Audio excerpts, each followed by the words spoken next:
أعوذ بالله من الشيطان الرجيم. بسم الله الرحمن الرحيم. وأن احكم بينهم بما أنزل الله ولا تتبع أهواءهم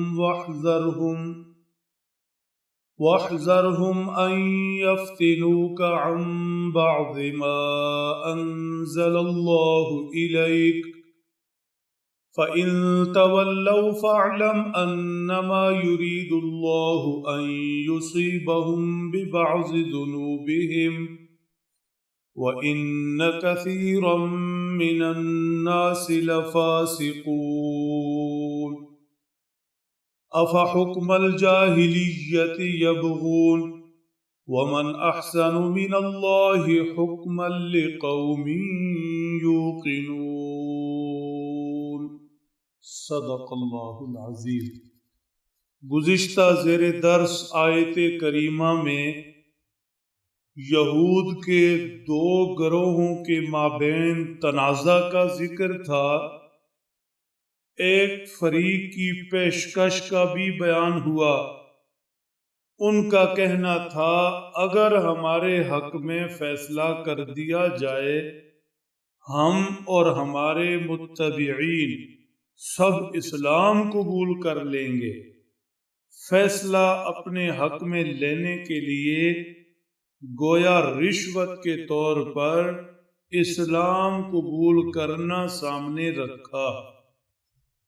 اسی تناظر میں ارشاد ہے وَأَنِ احْكُمْ بَيْنَهُمْ بِمَا أَنزَلَ اللَّهُ.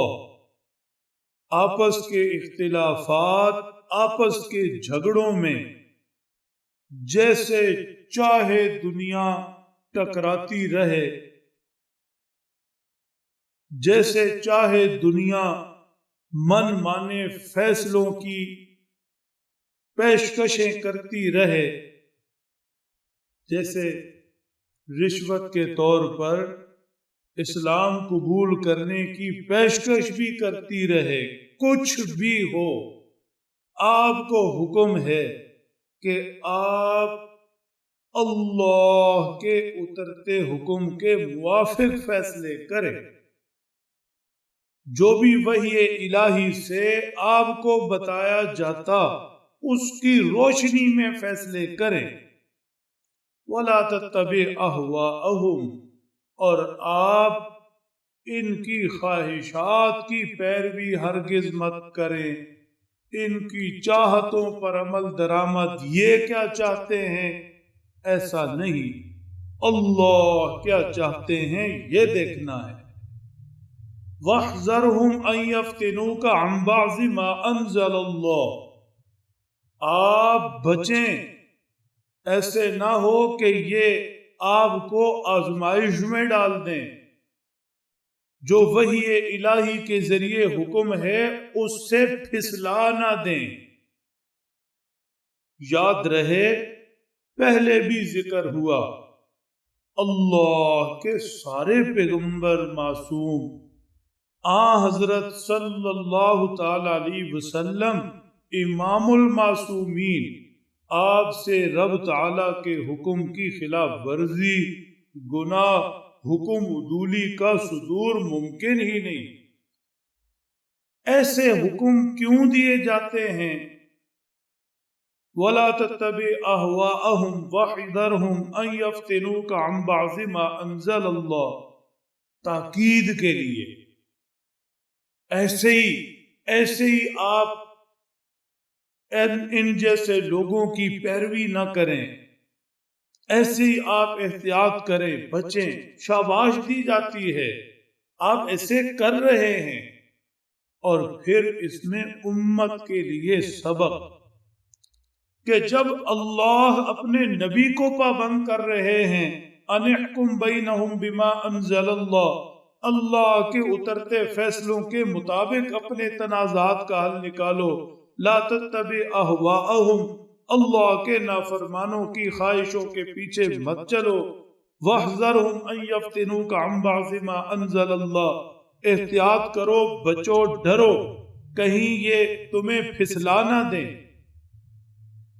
جب پیغمبر کو یہ نصیحتیں ہیں جو معصوم ہیں تو امت کو بہت زیادہ تاکید کے ساتھ یہ احکامات ہیں، امت اور زیادہ ان چیزوں کا لحاظ رکھے۔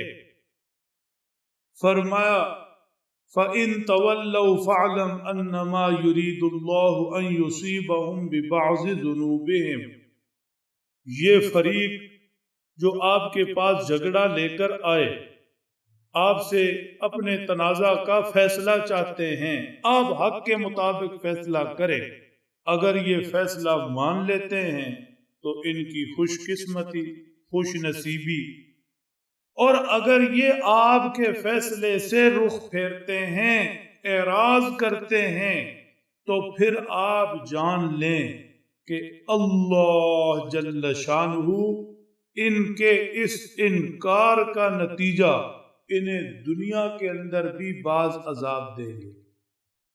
ہاں، ان کے گناہوں کا تھوڑا سا مزہ انہیں دنیا میں بھی چکھائیں گے، پورا عذاب آخرت میں ہوگا، دنیا میں صرف تنبیہ اور عبرت کے لیے اللہ انہیں عذاب سے دوچار کریں گے۔ اور یہ بھی آپ یاد رکھیں، ملحوظ رکھیں، وَإِنَّ كَثِيرًا مِّنَ النَّاسِ لَفَاسِقُونَ، پریشان مت ہوں، ہمارے حکموں فیصلوں پر سر جھکانا والے ہر زمانہ میں تھوڑے لوگ رہے ہیں، لیکن وہ تھوڑے بہت پیارے، اکثریت لوگوں کی نافرمان۔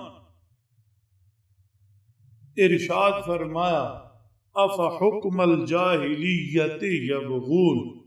حیرت کی بات تو یہ ہے کہ ان لوگوں نے اپنے لیے پسند کیا کیا۔